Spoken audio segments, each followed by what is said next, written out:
여러분 오늘 함께 읽으셨던 말씀은 예수님께서 이제 예수님의 수제자가 될 베드로를 부르시는 놀라운 장면입니다. 예수님의 수제자 베드로. 베드로는 보통 사람이 아니에요. 나중에 사도행전에 가시면 그가 한번 설교할 때 3,000명, 5,000명이 주 앞에 돌아오는 놀라운 능력의 사도가 될 바로 그 사람이었습니다. 오늘 말씀은 그 사람이 어떻게 예수님께 부름을 받고 헌신하게 되었는지 그의 인생의 아주 초기의 모습을 보여줍니다.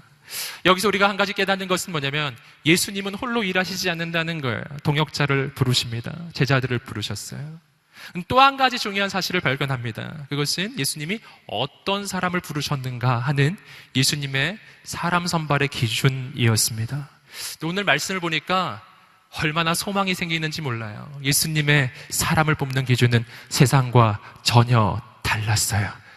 세상은 조건 있는 사람, 자격 있는 사람, 능력 되는 사람을 뽑습니다. 근데 참 놀랍게도 오늘 말씀을 보니까 예수님께서 그의 수제자의 후보로 뽑으신 바로 이 베드로는 능력이 없고 자격이 없고 조건이 없었던 사람이었다는 거예요. 그는 우선 출신이 그 당시에 수도였던 예루살렘 출신이 아니라 갈릴리 아주 시골 출신이었어요. 놀라운 이야기입니다. 여러분, 이 가운데 시골 출신을 격려합니다. 할렐루야. 아멘. 성경을 보니까 위대한 하나님의 사람 중에 시골 출신이 많더라고요. 할렐루야. 예수님도 시골 출신이에요. 예수님 나사렛, 베들레헴 전부 시골이었고요. 베드로, 갈릴리 완전 시골. 할렐루야. 이번 주에 시골 갔다 오시느라고 수고하신 여러분, 하나님께서 당신을 놀랍게 쓰실 것입니다. 놀랍게 쓰실 것입니다. 서울 분들 낙심하지 마십시오. 하나님은 서울 분도 쓰십니다. 여러분, 아무튼 예수님께서는 능력 없고 조건 없는 사람 찾아서 쓰시는 분이셨어요. 부족하고 연약한 자, 그를 통해 일하십니다. 여러분, 하나님께서 우리를 통해 일하시는 줄 믿습니다. 자신을 보며 절망하지 마세요. 내가 하나님께 쓰임받을 수 있는 이유는 내가 조건을 갖추었고 강하기 때문이 아니고 나를 쓰시는 하나님이 위대하시기 때문입니다. 아멘. 하나님을 바라보십시오. 어떻게 그 모든 과정이 이루어지는가 함께 말씀을 통해 보겠습니다. 1절부터 3절까지의 말씀을 보겠습니다. 시작. 예수께서 하나님의 말씀을 들으려는 사람들에게 둘러싸여 게네사렛 호숫가에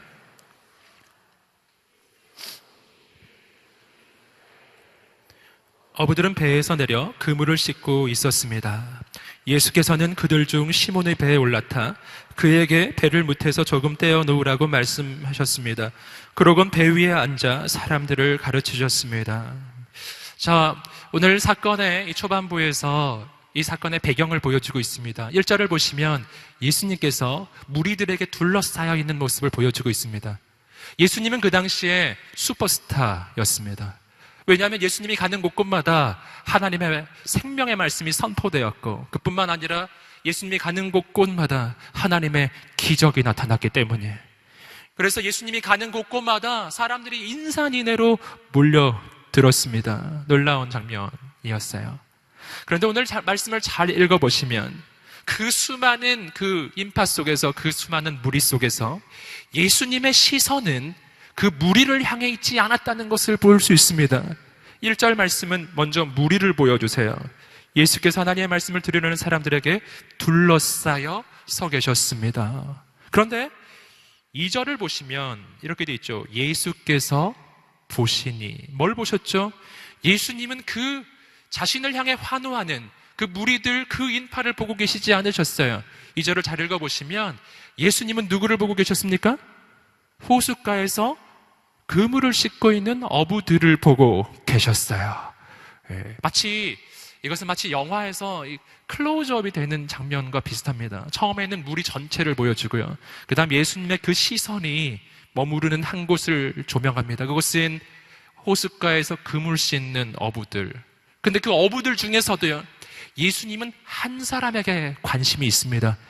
3절에 나오는 사람이에요. 예수께서는 그들 중 시몬의 배에 올라타. 누구의 배? 시몬의 배. 점점 더 그 범위가 축소돼서 나중에는 한 사람을 주목합니다. 예수님은 수많은 인파 속에서 그 인파를 보고 계셨던 것이 아니라 예수님은 그 수많은 인파 가운데 한 사람을 보고 계셨습니다. 그가 바로 시몬, 장차 베드로가 될 사람, 시몬 베드로, 바로 그였습니다. 여러분, 왜 예수님은 그 수많은 인파를 보지 않으시고 시몬 베드로를 보고 계셨을까요? 그 까닭은 시몬 베드로가, 오늘 이 말씀의 후반부를 읽어보면 아시죠? 시몬 베드로가 그때 인생이 굉장히 힘들고 절망스러웠기 때문이에요. 여러분, 베드로의 인생이 얼마나 힘들고 절망스러웠는가? 여러분, 그것은 지금 베드로가 선택하는 그 내용을 보면 알 수 있습니다. 수많은 사람들이 지금 슈퍼스타인 예수님이 나타나서 그 주위를 둘러싸고 있을 때, 그때 그 수많은 인파 속에 속해 있지 않고 따로 떨어져서 그냥 금을 씻고 있던 사람들, 그는 슈퍼스타가 나타나든 누가 나타나든 지금 관심이 없는 거예요. 왜냐하면 자기 인생이 너무 힘들어서. 왜 힘들었죠? 아까 읽으셨던 것처럼 밤이 새도록 물고기를 잡았지만 단 한 마리도 물고기를 잡지 못한 어부의 마음을. 여러분, 이들은 대단한 어부가 아니에요. 하루 물고기 잡아서 하루 팔아서 사는 바로 그런 사람이에요. 하루 물고기를 잡지 못하면 그날은 먹을 게 없는 거예요. 여러분, 이들은 아주 작은 어부였습니다. 인생이 너무 절망스러웠어요. 여러분, 바로 그때 예수님이 그를 찾아오신 것입니다. 여기서 우리는 예수님이 어떤 분이신지를 발견해요. 예수님은 자신에게 환호하는 수많은 무리에게 관심이 있으신 분이 아니라 한 사람의 소외된 영혼에게 관심이 있으셨던 분이셨습니다. 예수님은 자신에게 환호하는 무리가 아니라 절망 가운데 있는 한 영혼을 보시는 분이셨어요. 여러분, 오늘 여러분을 격려하고 축복합니다. 여러분 가운데 오늘 베드로 같은 그 심정으로 오신 분 계신가요? 지난밤에 나는 밤이 맞도록 밤이 새도록 그렇게 애쓰고 힘썼지만, 내 젊은 날을 보냈지만 내 손에 지금 남은 것은 남은 것도 없고 남은 열매도 없고 내 인생은 빈털터리입니다. 여러분, 그런 마음으로 오신 분 계세요? 저는 여러분을 격려하고 축복합니다. 예수님이 바로 당신을 주목하고 있습니다. 예수님이 바로 당신을 보고 계십니다. 예수님은 우리들의 환호를 즐기는 분이 아니었어요. 예수님은 상한 한 영혼에게 관심이 있으신 분이셨습니다. 오늘 주님이 이곳에 당신을 찾아오십니다. 오늘 여러분이 그분을 만나게 되기를 주님의 이름으로 축복합니다. 주님이 당신을 보고 계세요. 여러분, 오늘 드리는 말씀을 통해서 또 한 가지 중요한 영적인 교훈을 발견합니다. 그것은 예수님이 베드로의 빈배에 오셨다는 사실이에요. 여러분, 어떻게 예수님은 시몬의 배에 오를 수가 있었습니까? 그 까닭은 배가 비어 있었기 때문이에요. 함께 따라해 보겠습니다. 배가 비어 있었기 때문에. 놀라운 사실이에요. 배가 비어 있었기 때문에 시몬의 배에 오르실 수 있었어요. 만약에 시몬이 지난밤에 물고기를 너무 많이 잡아서 그 배가 꽉 차 있었다면 예수님은 절대로 그 배에 못 올라탑니다. 근데 물고기를 한 마리도 못 잡았기 때문에 배가 텅 비어 있었고요. 그래서 예수님은 그 배에 오르실 수가 있었던 것입니다. 여기서 우리는 굉장히 역설적인 신앙의 교훈을 발견할 수 있습니다. 여러분, 베드로는 지난밤에 물고기를 한 마리도 못 잡았는데 인간적인 관점으로 보면은 그것은 정말 저주에 가까운 이야기죠. 그런데 하나님의 관점으로 봤더니 그가 물고기를 한 마리도 못 잡았기 때문에, 그래서 배가 비었고 그 배가 빈 자리에 예수님이 오실 수 있었다는 사실입니다. 예수님이 오셨기 때문에 그의 인생은 새롭게 시작하는 거예요. 여러분, 오늘 우리의 인생 가운데 무엇이 축복이고 무엇이 저주인가? 우리는 말씀을 통해서 굉장히 중요한 사실을 발견합니다. 여러분, 오늘 그러므로 우리 인생에 무엇이 잘 되는 것이 축복만도 아니고 무엇이 안 되는 것이 저주인 것도 아니에요. 만약 내 인생이 뭔가 안 되어서, 그래서 내 인생이 텅 비어버렸어요. 그래서 내가 주님 없이는 살 수 없다고 고백하며 죽게 매달려 주님을 만나게 되었다면, 여러분, 그 실패는 저주가 아니라 하나님을 만나는 하나님의 방법이에요. 그러나 내 인생이 너무 잘 되어서 지금 내 인생에 주님 오실 틈이 없다면, 그렇다면 그것 자체가 혹시 저주일지도 몰라요. 여러분, 예수님이 태어나실 때 기억하시죠? 예수님이 태어나실 때 여관이 바로 그런 상황이었어요. 예수님은 왜 마구간에서 태어나셨습니까? 그 까닭은 여관이 꽉 차 있었기 때문에. 여관이 왜 꽉 차 있었죠? 여관이 너무 장사가 잘 됐거든요. 그날 여관 주인은 정말 장사가 잘 됐어요. 너무 장사가 잘 되어서 예수님이 그 여관에서 태어날 수 있는 그 사상 최대의 기회를 여관 주인은 놓쳐버린 거예요. 장사가 잘 되는 것도 축복만은 아니더라. 만약 장사가 안 됐다면 예수님이 그 여관방에서 태어나셨을 텐데, 그럼 성경이 바뀌었을 거예요. 여관방에서 예수님이 태어나셨더라. 여관 주인이 나왔을 수도 있어요. 여러분, 그 여관 주인은 그 일생일대의 기회를 놓치고 있는 거예요.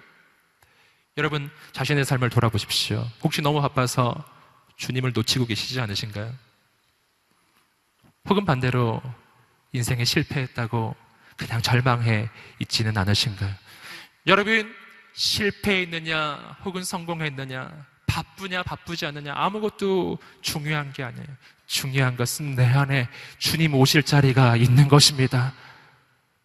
여러분, 실패했을 때 그때 내 인생의 빈자리에 주님을 모시는 사람 되시기를 주님으로 축복합니다. 그러나 반대로 내 인생이 너무나 잘 되어서 너무나 바쁠 때, 그때 그것 때문에 주님을 놓치는 어리석음을 범하지 않게 되기를 주님 이름으로 축복합니다. 주님을 붙잡으세요.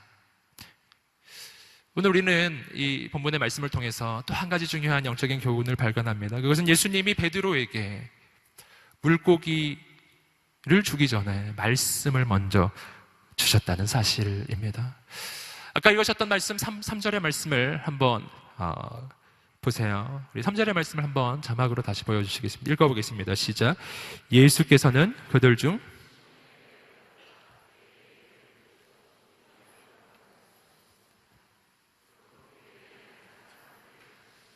아멘. 자, 예수님이 시몬의 배에 올라타셔서 제일 먼저 해주신 일은 말씀을 가르치시는 일이었습니다.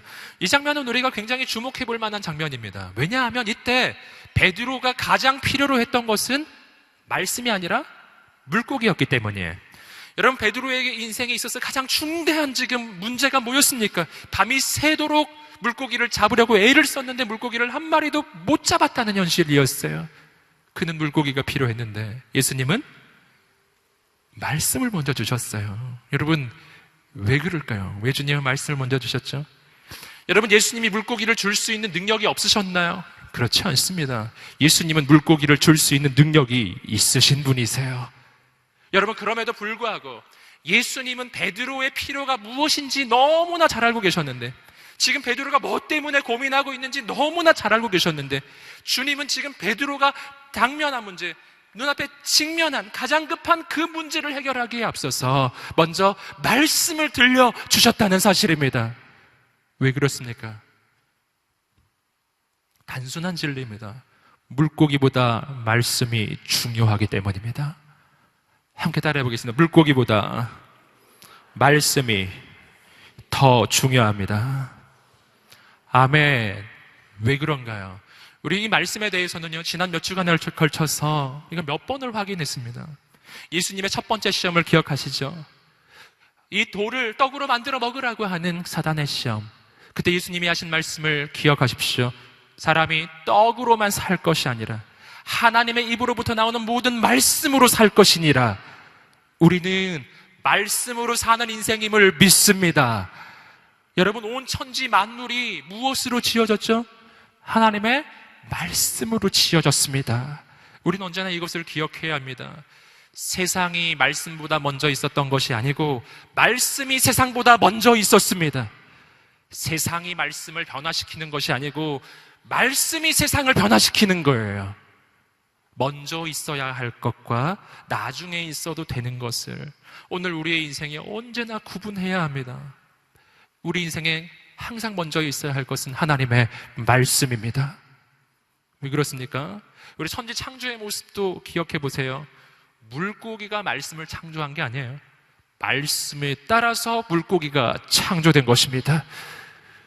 물고기는 당장 고픈 내 배를 채울 수 있어요.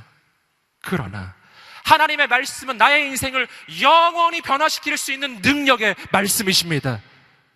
당장 한 끼 배를 채우겠습니까? 아니면 내 인생을 영원히 변화시킬 하나님의 말씀을 소유하시겠습니까? 여러분, 말씀을 붙잡으시기를 주님으로 축복합니다. 예수님은 물고기보다 말씀을 먼저 주셨어요. 그리고 나서 물고기 이야기 하십니다. 우리 함께 4절 말씀 읽어보시겠습니다. 시작. 말씀을 마치신 후 예수께서 물이 깊은 곳으로 나가 그물을 내리고 고기를 잡으라. 아멘. 말씀을 마치신 후에 예수께서 시몬에게 명령하셨습니다. 물이 깊은 곳으로 나가 그물을 내리고 고기를 잡아라. 말씀을 마치고 나서야 예수님은 비로소 물고기 이야기를 하세요. 이 우선순위를 항상 지켜보십시오. 물고기가 아니라 말씀이에요. 물고기보다 말씀을 먼저 구하는 인생이 되기를 주님으로 축복합니다.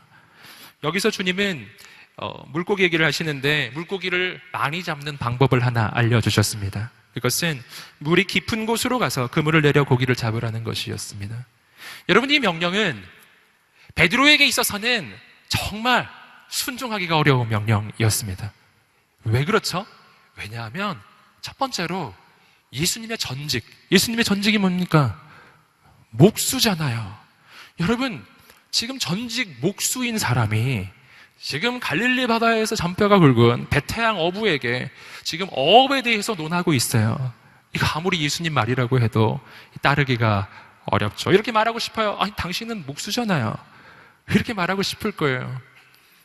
여러분, 여기서 베드로가 또 한 가지 예수님의 그 말씀을 따르기가 어려웠던 아주 중요한 이유가 있습니다. 그것은 베드로가 지난 밤에 이미 해볼 만한 것을 다 해봤다는 거예요. 우리가 밑에서도 보시겠지만 밤이 새도록 베드로는 온갖 시도를 다 해보았을 것입니다. 갈릴리 호수는 그렇게 넓지 않아요. 여러분, 그 호수에서 밤새도록 뭔가를 해봤다면 더 이상 할 게 없는 거예요. 베드로는 이렇게 말하고 싶었을 거예요. 아니, 지난밤에 다 해본 것입니다. 이렇게 말하고 싶었을 수도 있습니다. 도무지 이것은 따르기가 어려웠는데, 근데 놀랍게도 베드로가 이것을 합니다. 오늘 이것이 굉장히 중요해요. 베드로의 인생에 가장 놀라운 하나님의 기적을 일으켰던 것은 주님의 그 말씀을 따랐던 것에 있거든요. 함께 5절 말씀 읽어보시도록 하겠습니다. 자막을 통해 읽겠습니다. 시작. 시몬이 대답했습니다.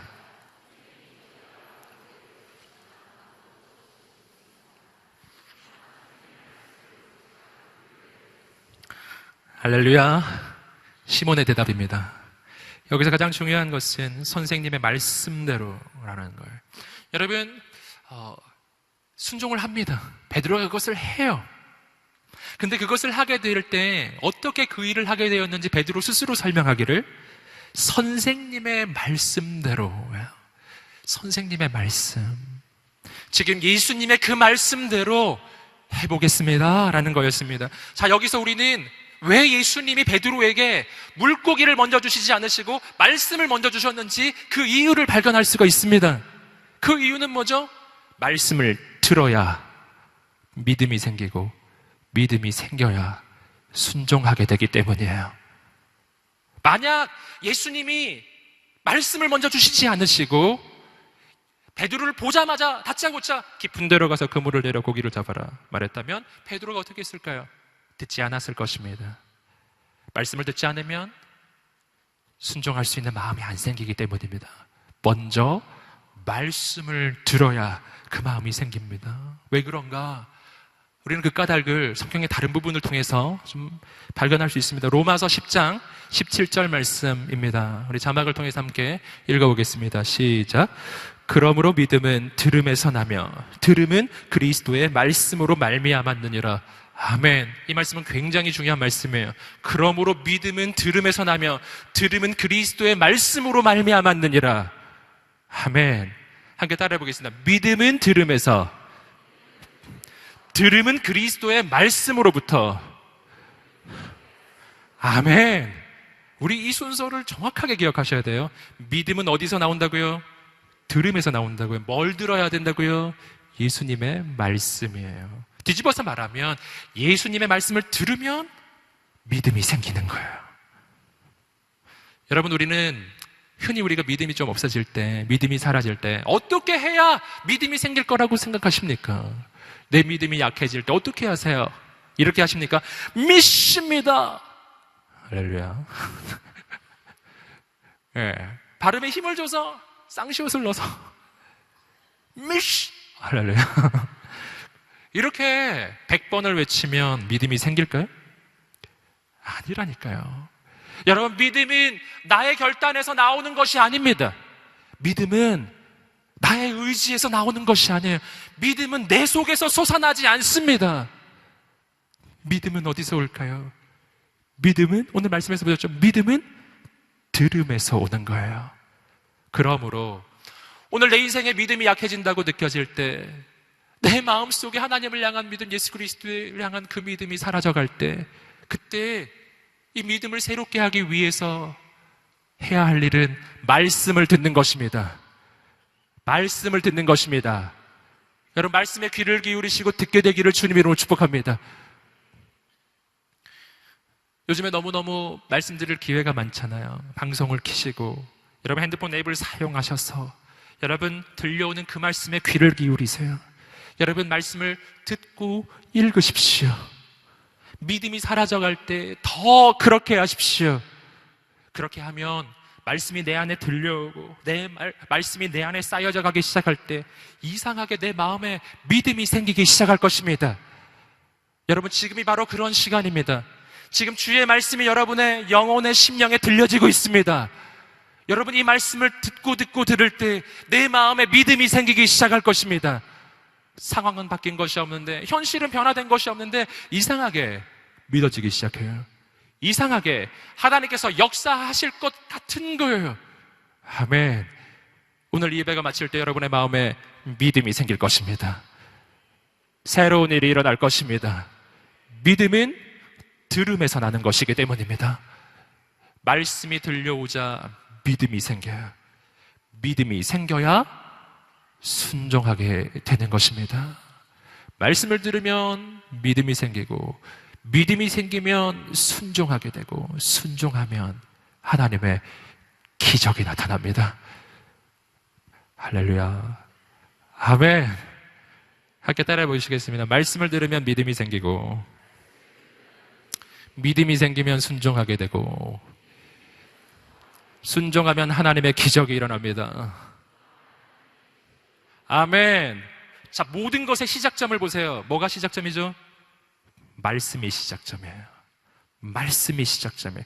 말씀이 내 인생을 변화시키고 하나님의 기적을 경험하게 하는 모든 것의 시작점이에요. 여러분, 오늘 베드로의 모습 속에서 또 한 가지 우리가 발견하는 것이 있습니다. 그것은 오늘 우리가 무엇을 선택할 것이냐의 문제입니다. 상황을 따라 살 것이냐, 말씀을 따라 살 것이냐의 문제예요. 여러분, 베드로의 지금 현재의 상황은 도무지 순종할 수 있는 상황이 아닌 거예요. 그 말씀을 따를 상황이 아닌 거예요. 지난밤에 애를 써서 온 힘을 다해 모든 것을 다 해보았고, 이제 그물도 다 씻었고, 이제 다 철수하고 집에 가야 할 시간에 어떻게 다시 나갑니까? 여러분, 어떻게 어부가 목수의 말을 들을 수가 있냐고요.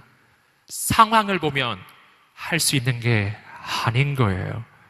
여러분, 그러나 오늘 우리가 깨달아야 할 것은 하나님의 사람은 상황을 따라 사는 사람이 아니라 말씀을 따라 사는 사람이라는 것입니다. 상황 따라 살지 마시고 말씀 따라 사시기를 주님의 이름으로 축복합니다. 왜 그런가요? 내가 상황을 따라서 살아가면 내가 예측한 대로 내 인생이 흘러갈 것입니다. 상황에 따라 내 인생을 예측하면 그 예측이 어때요? 결론은 뻔한 거죠. 안 될 걸, 망할 걸, 못할 걸. 안 하고 못하고 망하는 쪽으로 모든 것은 결론이 그렇게 나게 돼 있어요. 상황을 따라 살면 내 예상대로 될 것입니다. 근데 여러분, 한번 생각해 보세요. 우리의 인생이 나의 예상대로 되기를 원하십니까? 대답도 안 하시나요? 진정 원하시는 겁니까? 여러분, 저는 제 인생이 제 예상대로 되지 않기를 원해요. 저는 저의 인생이 하나님의 계획대로 되기를 소원합니다. 저는 저의 인생이 하나님의 뜻대로 되기를 소원합니다. 내 뜻보다 높은 하나님의 뜻, 내 생각보다 높은 하나님의 그 계획대로 나의 인생이 펼쳐가기를 원해요. 그러면 내가 어떻게 해야 됩니까? 상황 따라 선택하지 마시고 말씀 따라 선택하게 되기를 주님으로 축복합니다. 말씀 따라 선택하면 하나님의 능력이 나타날 것입니다. 말씀 따라 선택하면 하나님의 계획이 이루어질 것입니다. 내 뜻이 이루어지는 인생이 아니라 하나님의 계획이 이루어지는 거룩한 하나님의 사람들, 오늘 우리 인생이 그렇게 되기를 주님의 이름으로 축복합니다. 오늘 우리가 말씀 속에서 또 발견하는 것은 순종에 대한 그 의미입니다. 함께 따라해 보시겠어요? 순종이란 이해가 돼서 하는 것이 아니고 주님을 신뢰함으로 하는 것입니다. 아멘. 이해돼서 하는 거 아니에요. 지금 베드로에게 주어지는 그 명령은 도무지 이해가 안 되는 명, 납득이 되지가 않아요. 여러분, 이해가 돼서 한 게 아니에요. 그 말씀을 하시는 주님을 신뢰해서 하는 것입니다. 오늘 우리에게 그 신뢰가 생기게 되기를 주님의 이름으로 축복합니다. 그래서 중요한 게 뭐냐면은, 중요한 것은요, 내가 어떤 명령을 들을 때 그 명령에 순종을 할 것이냐 말 것이냐의 그 기준은 그 명령의 내용이 아니에요. 내가 순종할 때 순종의 기준은 그 명령의 내용이 아니라 그 명령을 하시는 분이 누구냐입니다. 순종이란 명령의 내용을 보면서 하는 것이 아니라 그 명령을 하시는 그분을 보면서 하는 거예요. 이거 굉장히 아주 자명한 원리입니다. 여러분, 하나님이 하시는 말씀은요, 이해가 되지 않아도 하나님 하시는 말씀이라면 그 말씀 따라가기를 주님으로 축복합니다. 그러면 하나님의 기적이 일어납니다. 반대로 말하면 마귀가 하는 말은요, 아무리 이해가 잘 되고 아무리 납득이 잘 되어도 절대 마귀의 말은 따라가지 않게 되기를 주님으로 축복합니다. 그 길은 죽음과 멸망의 길이기 때문이에요. 우리의 삶의 상황에서 한번 보십시오. 여기 아이가 있어요. 여러분, 그 아이는 이해가 되지 않아도 엄마 말을 들어야 돼요. 그 아이가 보기에는 엄마 말은 정말 이해가 안 되는 게 너무 많아요. 단 것도 못 먹게 하고 밥 먹고 나면 양치질도 해야 되고 너무 이해가 안 되는 거예요. 예방주사도 맞아야 되고 너무너무 이해가 안 되는 거예요. 이 엄마는 나를 아프게 하는 거예요. 계속 이해가 안 돼도 엄마를 말을 들어야 돼요. 그러면 그 아이가 잘 될 것입니다. 근데 이해가 너무 잘 되어도 유괴범의 이야기를 들으면 안 돼요. 이 유괴범은 너무 좋은 거예요. 사탕도 주고 과자도 주고 너무 좋은 거예요. 아무리 좋아도 유괴범의 이야기를 들으면 안 되는 것입니다.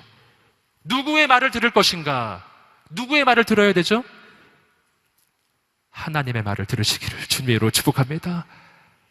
그 말이 이해가 안 되어도 그 길 가면 하나님께서 가장 놀라운 일을 이루어 가실 것입니다.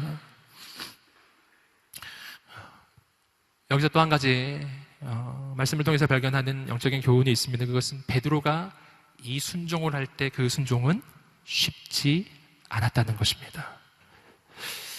함께 따라해 보겠습니다. 순종은 쉽지 않은 것이다.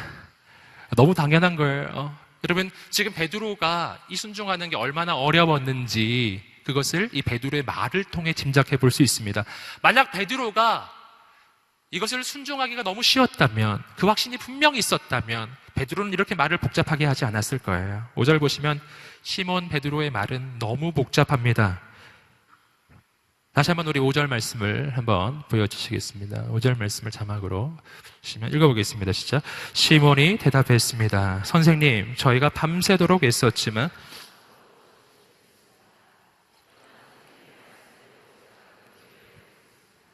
그렇죠. 말이 굉장히 복잡해요. 만약 베드로에게 100% 믿음이 있었다면 그는 이렇게 말했을 거예요. 아멘! 제가 해보겠습니다. 두 마디면 끝이죠. 근데 말이 너무 길죠. 왜 기냐? 베드로의 마음이 복잡했기 때문에. 아니, 밤새도록 해봤는데 이걸 하면 과연 될까? 정말 반신반의. 베드로의 마음은 지금 반반인 거예요. 이걸 할까 말까 반반이에요.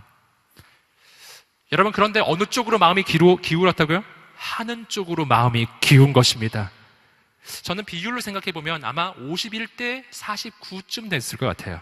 예수님의 그 말씀에 순종하고 싶은 마음이 51%. 이거 해봤자 별거 없을 텐데 49%. 저는 오늘 여러분을 격려하고 축복합니다. 오늘 우리에게 필요한 것은 100% 순종이 아니라 51%의 순종이에요. 할렐루야. 51%만 만드세요. 도통 아멘을 안 하시는 것 같아요. 51%. 저는 여러분에게 격려해 드리는 거예요. 어떤 사람은 이렇게 생각합니다. 제가 100% 마음이 있어야죠. 제 마음이 100%가 아니라서 저 안 하기로 했어요. 그게 무슨 말이에요? 그게 무슨 말이에요? 여러분, 100%가 아니더라도요, 51%라도 하는 것이 안 하는 것보다는 100배 나은 것입니다. 아멘. 할렐루야. 할렐루야. 예. 어떤 사람은 자기 마음이 100%가 될 때까지 기다리는 사람이 있어요. 그날은 오지 않아요. 여러분, 아마 천국에서 올 것입니다. 예, 여러분, 천국에서 후회할 거예요. 그때 할 걸. 100%가 이 천국에서 됐네. 여러분, 지금은요, 51%를 만드는 게 중요한 거예요. 여러분, 51%의 마음을 만드세요. 그리고 갈등하지 마시고 그 51%를 잡으세요. 거기서부터 하나님의 기적이 시작될 것입니다. 새로운 일이 시작될 것입니다. 아멘. 순종할 때 우리 마음은 언제나 반신반의라고요. 언제나 과연 이게 될까? 이런 마음이 들어요. 안 될지도 몰라. 이런 마음 드는 건 너무 당연합니다. 염려하지 마시고 주의 말씀을 붙잡으십시오. 그러면 놀라운 일이 일어나요. 내 마음이 51%였는데 그 일이 진행되면서 60%, 70%, 80% 그리고 100%로 바뀌는 날이 옵니다. 내가 결단하지 않으면 그날은 오지 않아. 오늘 결단하시기를 주님의 이름으로 축복합니다. 지금 주저주저 했던 것들, 지금 결단하시기를 주님의 이름으로 축복합니다. 하나님께서 역사하실 것입니다. 함께 계속해서 6절과 7절 말씀을 읽어보시겠습니다. 시작. 어부들이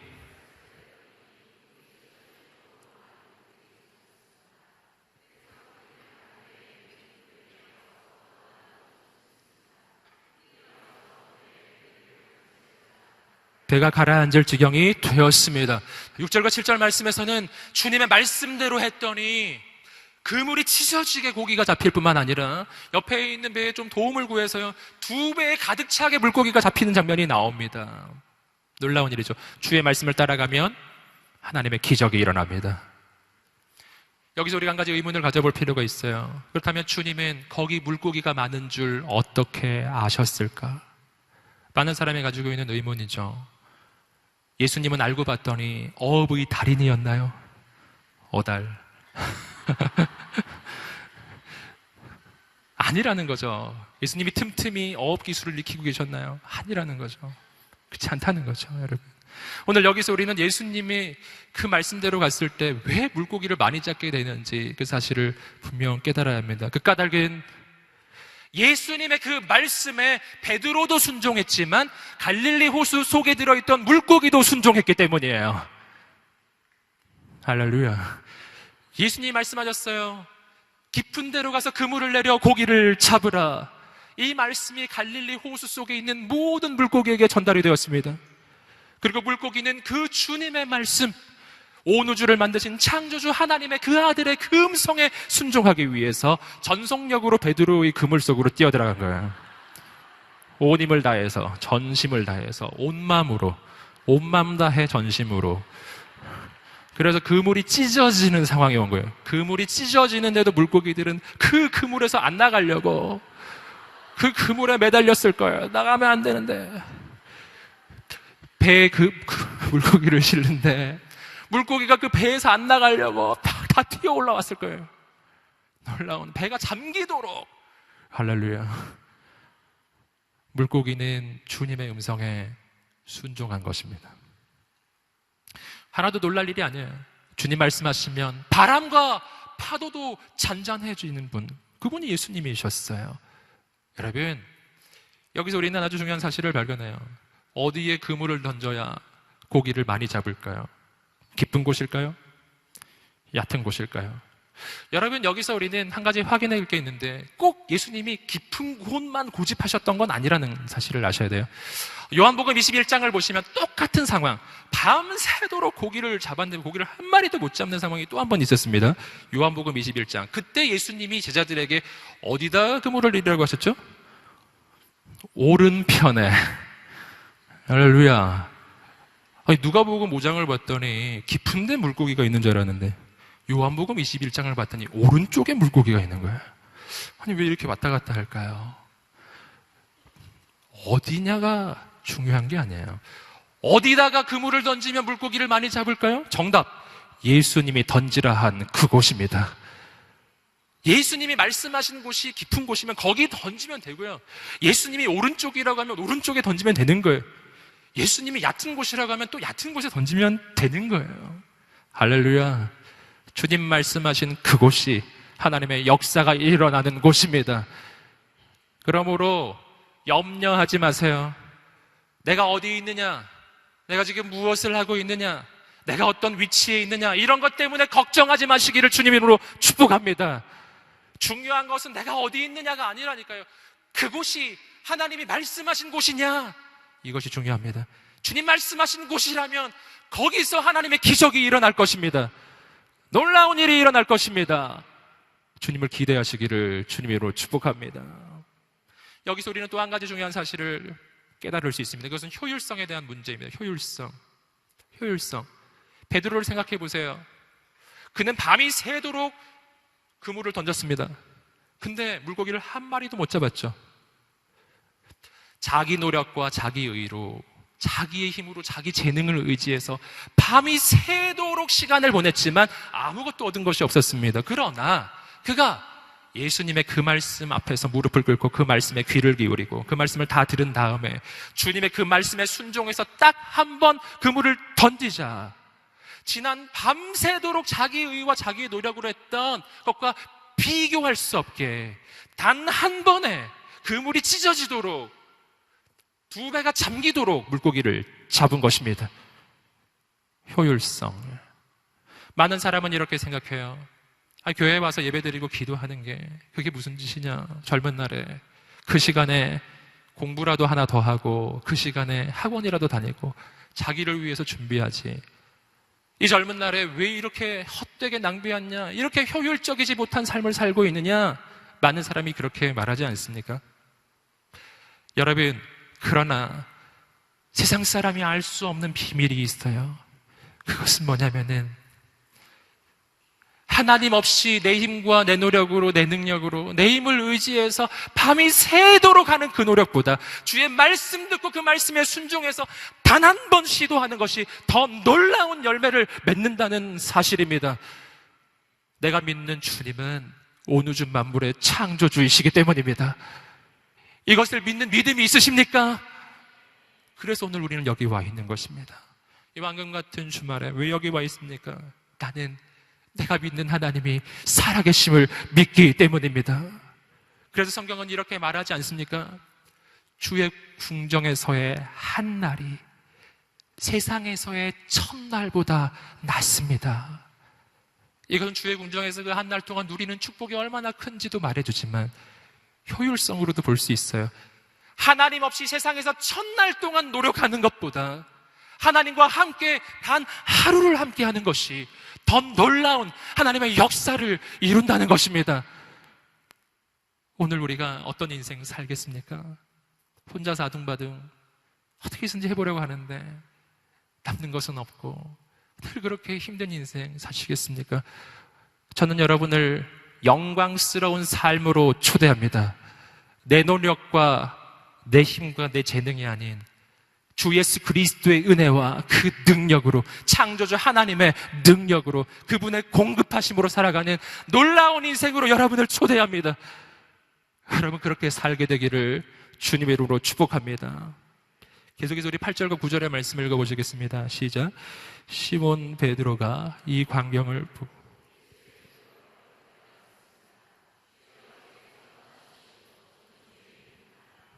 베드로와 그 모든 동료는 자기들이 잡은 고기를 보고 놀랐던 것입니다.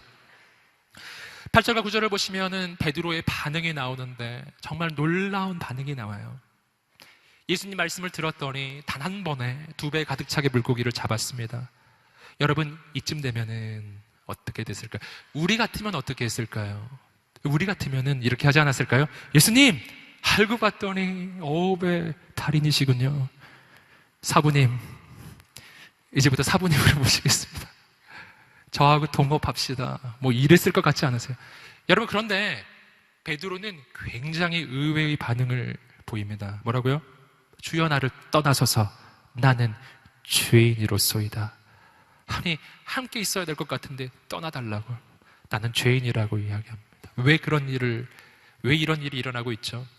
그 까닭은 베드로가 이 상황 속에서 예수님이 어떤 분이신지를 알게 되었기 때문이에요. 예수님은 그냥 사람이 아니라 온 우주 만물을 만드신 창조주 하나님의 아들이시며 온 세상을 구원하시는 구원자라는 사실을 이 베드로가 알게 되었기 때문이에요. 그리고 놀라운 것은 하나님을 만나면 그때에서 비로소 나는 내가 누군지 알게 된다는 것입니다. 하나님을 만나면 내가 누구인지 알게 됩니다. 내가 누구죠? 베드로가 발견한 자신의 정체성은 죄인이에요. 더러운 죄인. 여러분, 죄인들은 스스로 자기가 죄인이라는 것을 깨닫지 못합니다. 죄인은 언제 자기가 죄인이라는 것을 깨닫느냐 하면은 빛 대신 예수 그리스도, 빛 대신 그 하나님 앞에 섰을 때 자기가 죄인이라는 것을 깨닫습니다. 이것은 마치 뭐하고 비슷하냐면은 몸에 아무리 더러운 게 많이 묻어 있어도요, 어둠 속에 살아가는 사람은 자기 몸에 더러운 것이 묻어 있는지를 모릅니다. 어둠 속에 있기 때문이에요. 그가 자기 몸에 더러운 것이 묻어 있다는 사실을 알기 위해서는 빛 가운데로 나와야 해요. 빛 가운데로 가야 비로소 자기가 더럽다는 것을 깨닫습니다. 마찬가지예요. 오늘 우리가 빛 되신 하나님을 만나기 전에는 내가 더러운 죄인인 것을 모른다는 사실입니다. 여러분, 오늘 우리가 예배를 드릴 때 살아계신 하나님의 빛이 우리의 인생에 비추어지기를 주님으로 축복합니다. 그리고 오늘 우리가 하나님이 없이는 살 수 없는 죄인이라는 것도 깨닫게 되기를 간절히 소망합니다. 근데 참 놀라운 사실이에요. 베드로가 주여 나를 떠나소서 나는 죄인입니다. 자기 자신이 얼마나 절망적인 죄인인지, 얼마나 더러운 죄인인지를 깨닫고 그 고백을 할 때, 그때 예수님께서는 베드로가 생각할 수 없었던 베드로의 인생을 향한 새로운 꿈과 비전을 보여주셨다는 사실입니다. 함께 우리 10절 말씀을 읽어보시겠습니다. 시작. 세베대의 아들들이며 그때 예수께서 시몬에게 말씀하셨습니다. 두려워하지 마라. 이제부터 너는 사람을 낚을 것이다. 아멘. 놀라운 하나님의 비전이, 베드로의 인생을 향한 최고의 비전이 선포됩니다. 여기서 우리는 중요한 영적인 교훈 한 가지를 깨달을 수 있어요. 내가 절망한 바로 그 자리에서 하나님의 비전이 시작된다는 것입니다. 여러분, 베드로가 뭐라고 고백했을 때 하나님의 비전이 들려졌습니까? 주여, 나는 죄인이로소이다. 자신이 얼마나 절망적인 인생인지, 하나님이 없이 자신의 인생이 얼마나 바닥인지, 자기가 얼마나 더러운지, 그것을 하나님 앞에 고백했을 때 거기에 하늘로부터 하나님의 비전이 선포되기 시작한다는 사실이에요. 왜 그렇습니까? 왜냐하면 내 능력의 끝에서, 내 능력의 그 한계의 끝에서 하나님의 능력이 시작되기 때문이에요. 나의 가능성이 다한 그곳에서 하나님의 가능성이 시작되기 때문입니다. 내 인생에 대해서 절망한 바로 그 자리에서 하나님의 희망이 시작되기 때문이에요. 자신에 대해 절망한 인생만이 하나님을 의지하기 때문입니다. 여러분, 그래서 인생이 절망 가운데 있을 때, 바닥에 있을 때, 그때가 내가 하나님께 가장 가까운 때입니다. 그때가 가장 하나님께 가까운 때. 할렐루야. 베드로 같은 고백을 하는 사람 있나요? 난 정말 죄인입니다. 정말 씻을 수 없는 죄인. 내 인생은 지금 바닥이에요, 주님. 혹시 여러분 가운데 그런 사람 있나요? 오늘 하나님의 비전이 들려질 것입니다. 하늘로부터 하나님의 비전이 선포될 것입니다. 세상과 다르다니까요. 세상은 자격이 갖추어진 자에게 비전이 주어지지만 하나님의 나라에선 자격이 없는 자에게 하나님의 비전이 주어집니다.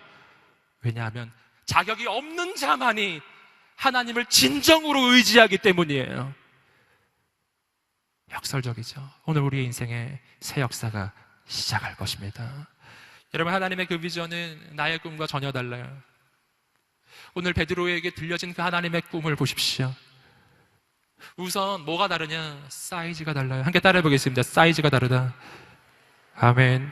인간의 꿈과 하나님의 비전 사이의 차이예요.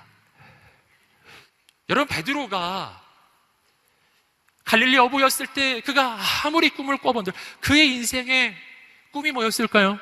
갈릴리 최고의 어부죠.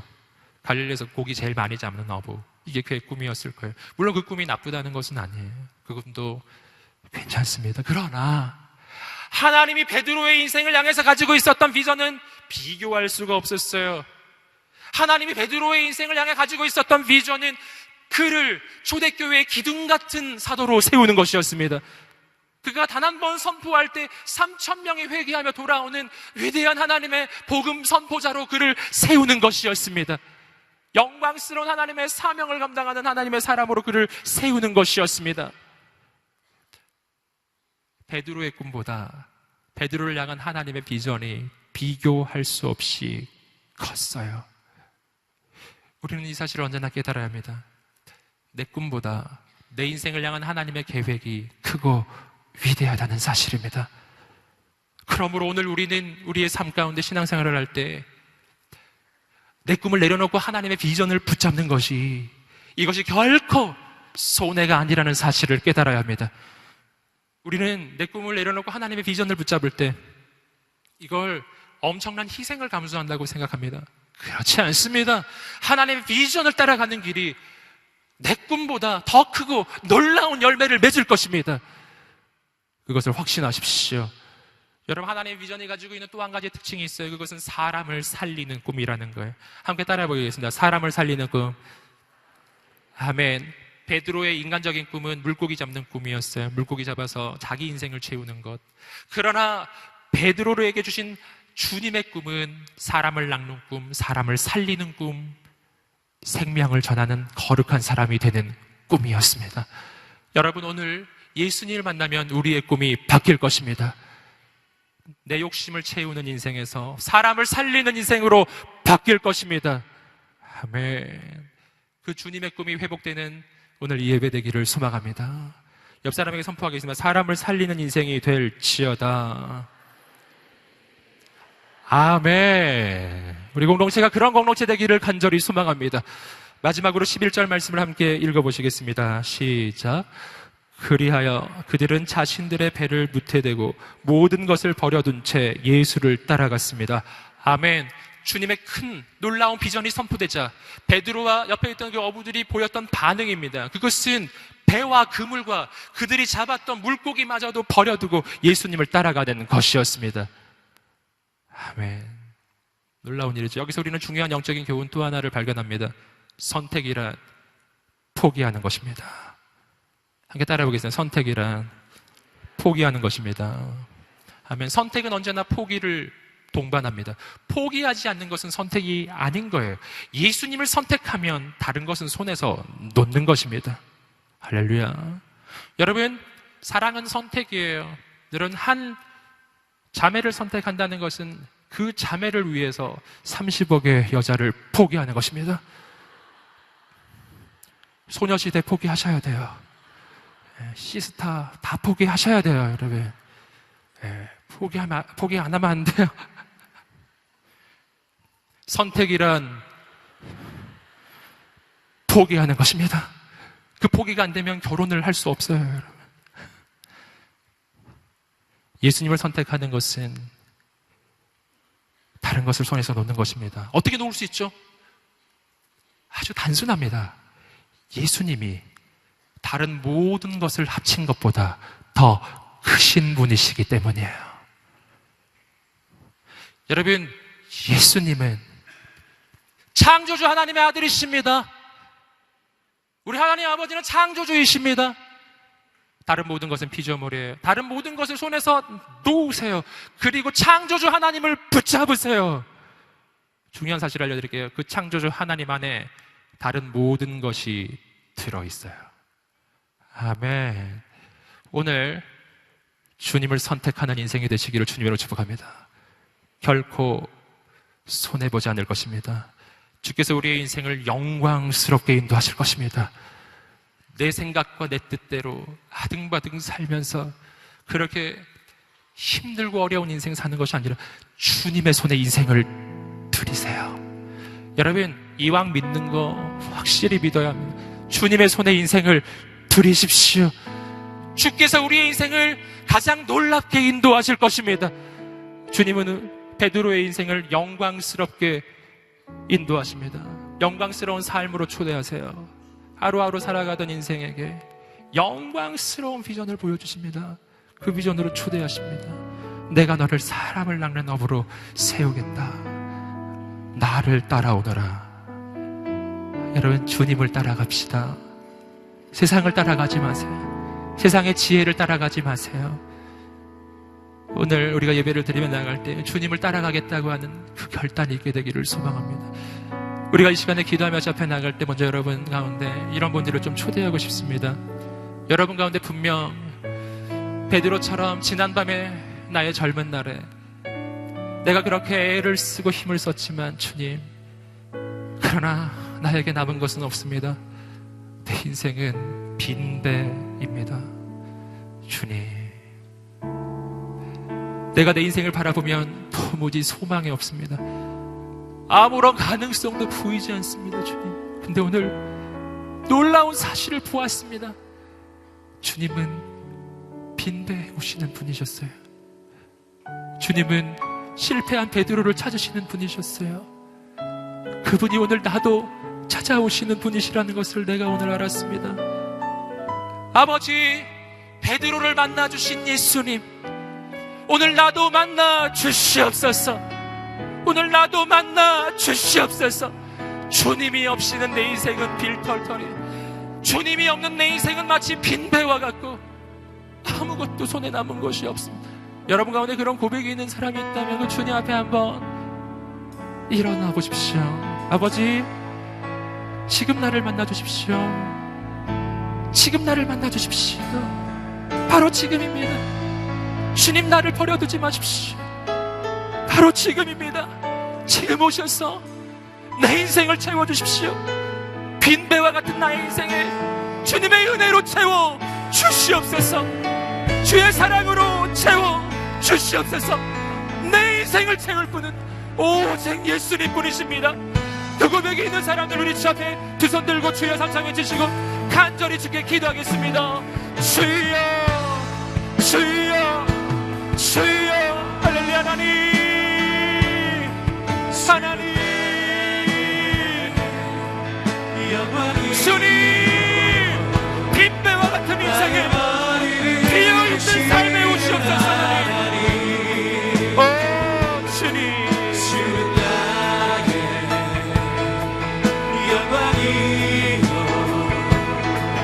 나의 머리를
아버지 아버지 부소서 부소서 임하소서 행하여 주시옵소서 주님을 아무 곳에도 소망이 없습니다. 주님 말고 아무것도 소망이 없습니다. 주님을 붙잡게 하여 주시옵소서. 하나님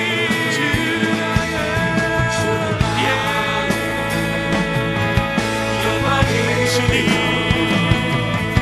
나의 머리를 드시는 하나님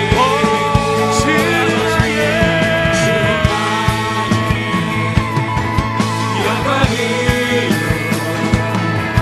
나의 머리를 드시는 하나님 주님 낙심한 모든 심령마다 임하소서. 기름 부어 주시옵소서. 부으소서 부으소서. 나의 능력이 다한 그곳에서 하나님의 능력이 시작되고 내 인생의 한계점에서 바로 하나님의 가능성은 시작합니다. 내가 내 인생에 절망한 그 자리가 하나님의 소망의 자리가 되고 내 인생이 바닥을 치고 있을 때 그곳은 바로 하나님의 역사의 시작점이 될 것입니다. 오 주님 임하소서. 기름 부어 주시옵소서. 용기를 주시옵소서. 믿음을 주시옵소서. 소망을 주시옵소서. 물고기를 구하는 인생이 아니라 하나님의 말씀을 구하는 인생이 될지어다. 세상을 구하는 인생이 아니라 하나님을 구하는 인생이 될지어다. 하나님을 구할 때 하나님이 오셔서 내 인생 가운데 가장 놀라운 일을 이루시는 하나님의 역사를 기대합니다. 두려워 말라. 내가 너와 함께함이니라. 놀라지 말라. 나는 너의 하나님이 죄민이라. 내가 너와 함께하리라. 내가 너와 함께하리라. 내가 너와 함께하리라. 내가 너를 붙들리라. 내가 너를 붙들리라. 나는 이제 나의 노력으로 사는 인생이 아니라 오직 하나님의 은혜로 사는 인생임을 선포합니다. 은혜로만 살게 하소서. 이 시간 우리가 한번 더 기도하면서 주 앞에 나갈 때 예수님이 베드로를 부르셨던 그 영광스러운 부르심 앞에 우리가 응답하며 나아갑시다. 두려워하지 마라. 이제부터 너는 사람을 낚을 것이다. 아버지, 나로 하여금 사람을 낚는 어부 되게 하여 주시옵소서. 생명을 전하는 인생이 되게 하여 주시옵소서. 그 소망이 있는 사람 자리에서 한번 일어나셔서 우리 마지막 한 그릇 주께 올려드리겠습니다. 하나님, 하나님의 영광스러운 그 비전, 세상을 살리고 이 시대를 변화시키는 거룩한 하나님의 역사에 쓰임받게 하여 주시옵소서. 우리 주 앞에 두 손을 들고 주여 삼창해 주시고 기도하겠습니다. 주여, 주여, 주여. 하나님 아버지를 내려주시옵소서. 성령이 길 부어주시옵소서. 하나님 아버지 역사해 주시옵소서. 하나님 부으소서. 역사해 주시옵소서. 하나님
예수님을 찬양합니다. 심한 영광을 받아 주시옵소서. 하나님 감사합니다. 주께서 베풀어 주신 크신 은혜에 감사하여 작은 물질을 주 앞에 구별하여 드렸습니다. 물질만이 아니고 우리의 인생의 미래가, 우리의 모든 것이 다 주의 것입니다. 아버지의 영광스러운 그 비전을 위해 우리 인생이 쓰임받게 하여 주시옵소서. 드려진 인생마다 30배, 60배, 100배 열매가 맺어지게 하소서. 지금은 우리 주 예수 그리스도의 은혜와 하나님의 사랑과 성령의 교통하심이 오늘 나 자신의 능력이 아니라 주님의 말씀을 의지하여 믿음으로 순종하며 그 거룩한 하나님의 부르심에 응답하며 나가기로 결단하는 모든 하나님의 사람들 머리 위에, 이 민족과 열방 위에 지금부터 영원까지 함께 하시기를 간절히 축원하옵나이다.